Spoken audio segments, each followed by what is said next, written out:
Hey, it's Wacky Wednesday. It's Thoughtful Thursday. It's a Friday. Actually, it's Microphone Monday.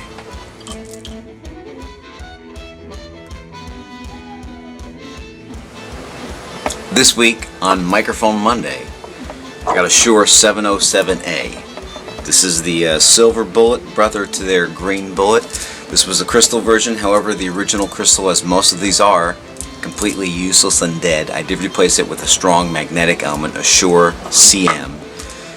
Really strong, full body tone, and dirty and raunchy sounding. This is the bad boy right here. I wish it was crystal and I wish it was working, but I did put a vintage Shure CM in it and it sounds pretty badass. Check this out here on Microphone Monday.